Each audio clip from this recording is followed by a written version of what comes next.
Police make massive marijuana bust on BERBICE River. 19-year-old charged for escaping police station. Entire CH&PA board dismissed in the region. Resounding win for HOLNESS and JLP. And internationally, floods wreak havoc in Pakistan's financial capital of Karachi. Greetings and welcome to another edition of Channel 2 Headline News Update. I am George Gonzalez. Thank you for joining us. Minister of Housing and Water Colin Kroll has dismissed the entire 17-member board of the Central Housing and Planning Authority, including the chairman, Apostle Ellsworth Williams. According to Minister Kroll, a new board will be installed shortly. Yesterday, the police made a massive multi-billion-dollar marijuana bust on the BERBICE River. Here's Bibi Bacchus with more. On Thursday morning, ranks of the Ghana Police Force conducted a drug eradication exercise at the Gateroy and Default Village in the BERBICE River and unearthed a number of marijuana fields. According to police, 10 fields and 251 banks measuring 42 feet by 20 feet with approximately 211,220 cannabis plants ranging from 2 to 6 feet in height were discovered. Further, 5 camps were also discovered along with a drying area. In one of the camps, approximately 2,500 pounds of dried cannabis was found. Additionally, a search of a nearby clump of bushes resulted in the discovery of a Maverick 12-gauge shotgun along with 49 cartridges. A nursery with approximately 200,000 seedlings were also found. The police put the estimated weight of the cannabis at 337.26 metric tons with an estimated value of several $billion. The suspected cannabis and camps were burnt on site. The firearm and ammunition, along with a cellular phone found, were taken into custody and lodged pending further investigation. There has been no arrest as no one was found at any of the destroyed farms. For Headline News Updates, Bibi Bacchus. Thanks, Bibi. Yesterday, Dwayne Costello, also known as Top Cat, was charged with the murder of 23-year-old cell phone vendor Navindra Samaru. Costello was not required to plead to the indictable charge, which stated that on July 23, 2020 at Middle Road, La Penitence, he murdered Samaru. He was remanded to prison until December 1, 2020. That same day, he was also charged with the illegal possession of an unlicensed weapon and for shooting at officers when they were attempting to arrest him last week in East Rumbelt, Georgetown. Costello pleaded not guilty to the charges and will be remanded to prison until his next court date on September 23, 2020. Stick around. We have more news after the break.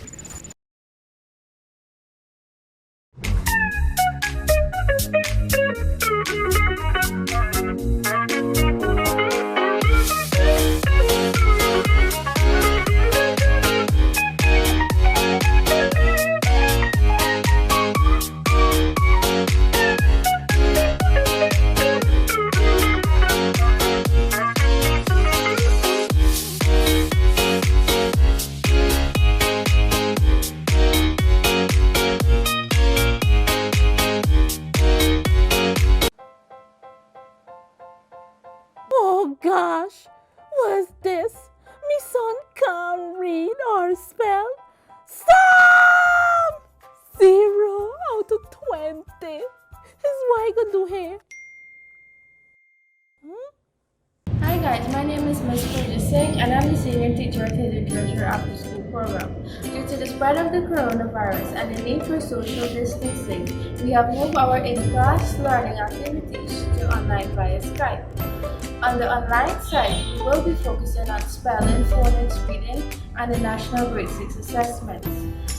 For more information, you can inbox us or call us. Contact us on 675-4379. I can call them now. Hidden Treasures, discovering gems in young minds.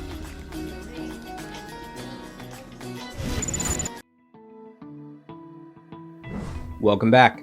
During his address on the launch of Amerindian Heritage Month on Tuesday, President Muhammad Irfan Ali revealed that US $10 million from an Indian line of credit was reprogrammed towards recommencing various initiatives to assist the hinterland, one of them such being the One Laptop Per Family initiative, but this time being specifically targeted for students in the hinterland. A fatal accident on the Rupert Craig Highway killed a cyclist and injured 2 persons. Here's Esther Sobers with that story. 40-year-old resident Navindra Dore of Block F Sophia, Georgetown, is the nation's latest road fatality. He was riding his bicycle on the Bel Air Public Road on Thursday afternoon after a speeding Tacoma pickup crashed into him at around 1 p.m. According to the police, the pickup truck was driven by a 25-year-old Trinidadian national who resides at Ornock Street, Queenstown, Georgetown. He was reportedly speeding west along the southern side of the road in the vicinity of Yokohama's auto sales when he proceeded to overtake several vehicles. The pickup then collided with the pedecyclist and lost control and collided with the concrete fence of the auto sales. Dore suffered severe injuries to his head and body, while the driver and a male occupant of the pickup received injuries about their bodies. For Channel 2 Headline News, Esther Sobers. Thanks, Esther. The United States, through the embassy in Georgetown, has donated over $200,000 worth of engines and marine vessel parts. The donation was given under the existing Caribbean Basin Initiative. They were handed over to Inspector General Colonel Trevor Bowman and the commanding officer of the Coast Guard, Commander Sean Harmon, by the U.S. Embassy's Charge d'Affaires, Mr. Mark Collane, at Coast Guard Ship Hines. Originally a temporary assistance program started by the United States in 1984, the Caribbean Basin Economic Recovery Expansion Act of 1990 made the program permanent. Since its inception, the GDF has received several donations that have greatly enhanced the force's operational capacity. Don't go away. Coming up after the break, Haiti protests, anger over killings by armed gangs, and floods wreak havoc in Pakistan's financial capital of Karachi.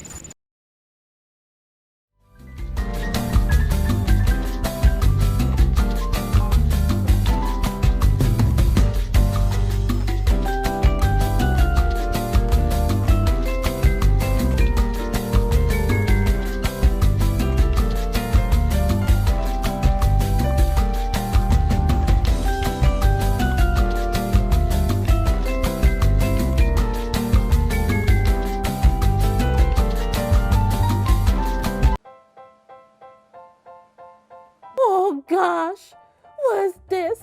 Me son can't read or spell. Stop! 0 out of 20. Is what I gonna do here? Hi guys, my name is Ms. Singh and I'm the Senior Teacher at Literature After School Program. Due to the spread of the coronavirus and the need for social distancing, we have moved our in-class learning activities to online via Skype. On the online side, we will be focusing on spelling, phonics, reading, and the National Grade 6 assessments. For more information, you can inbox us or call us. Contact us on 675-4379. I can call them now. Hidden treasures, discovering gems in young minds.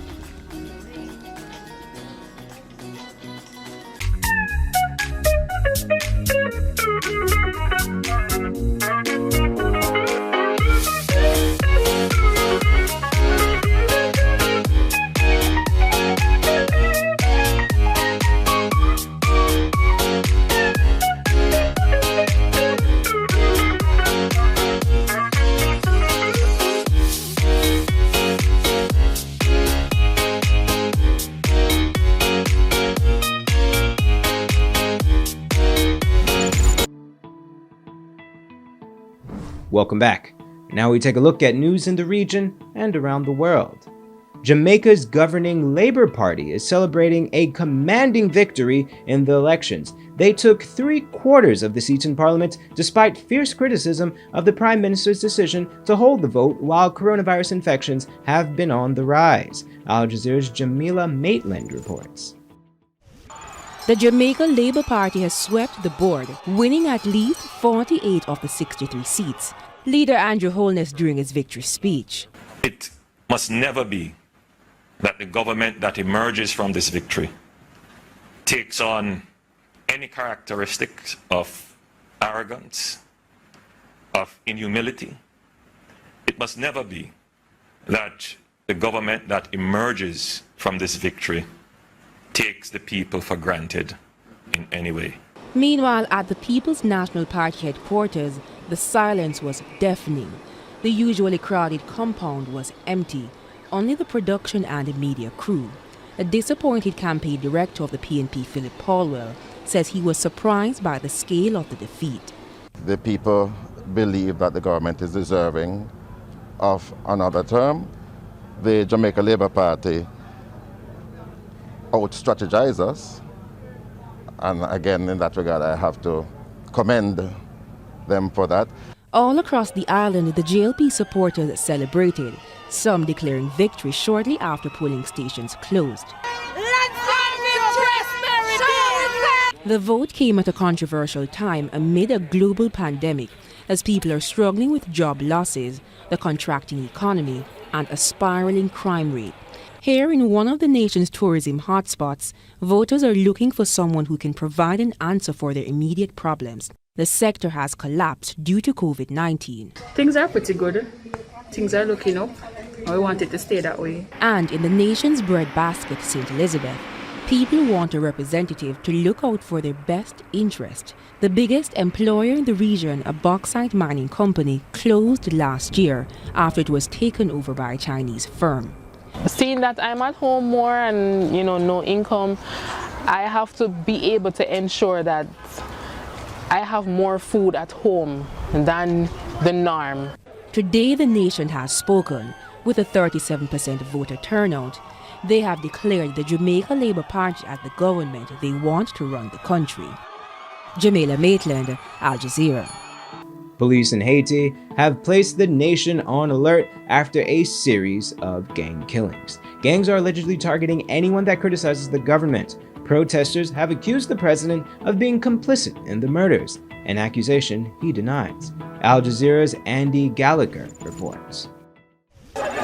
In Haiti's capital, Port-au-Prince, residents run for cover as homes burn and gunshots ring out. Scenes like this are becoming increasingly common, with protesters claiming armed gangs are operating with impunity. Dozens of people have been killed or kidnapped, with warring gangs accused of targeting poor neighborhoods. They came and shot many people, including children and the elderly. They want to install a gang inside a neighborhood. This is outrageous, and the insecurity is out of control in this country. In a period of 48 hours recently, at least 4 prominent government critics were killed, including respected lawyer Montferrier Dorval. He was gunned down outside his home after calling for another kind of country in a radio interview hours earlier. Haitian police say his death has all the hallmarks of a gang assassination. Everybody is insecure in this country.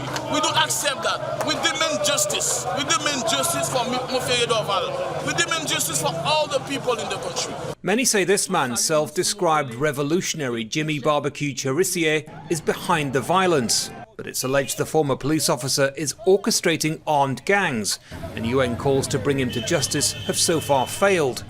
Haiti's President Jovenel Moïse has condemned the killings and promised investigations, but his administration is coming under increasing criticism.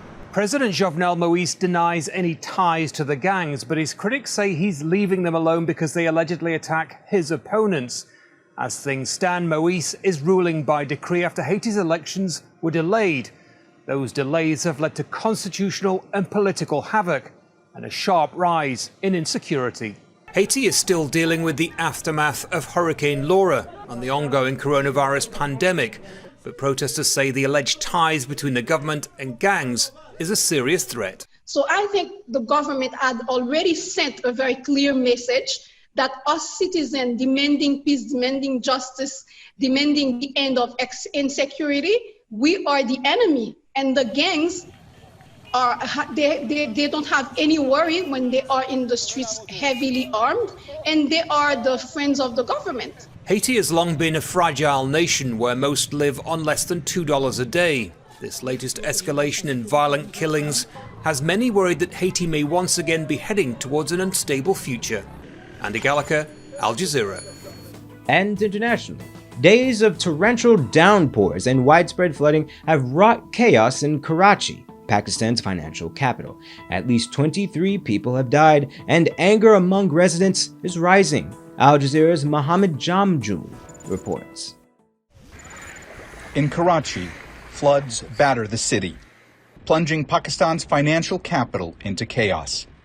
Since last week, people have had to contend with power cuts, mobile network outages, and shortages of both fuel and cash.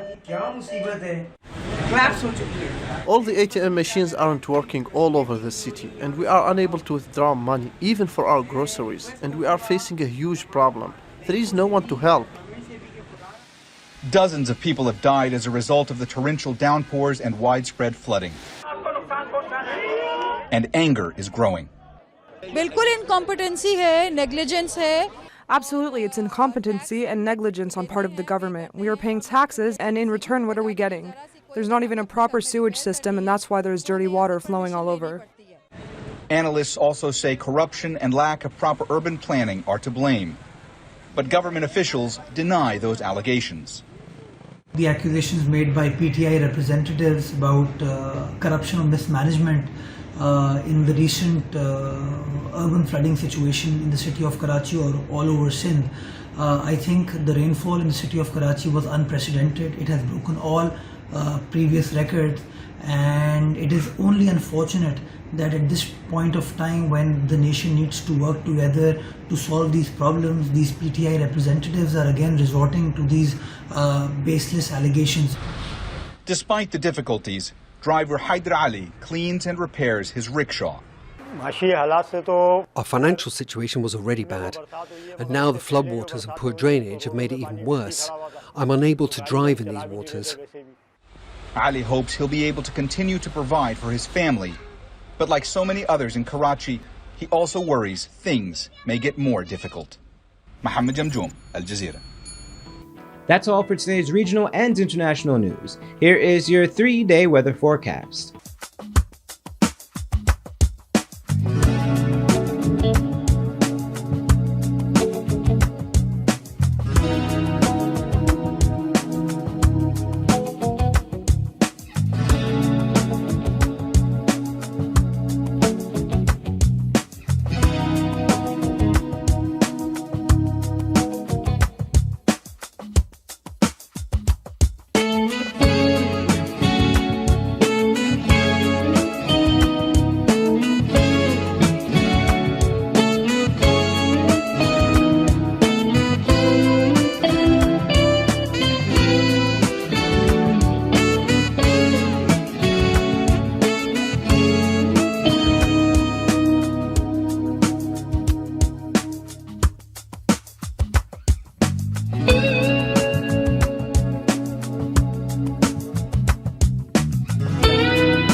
That's all for this edition of Channel 2 Headline News Update.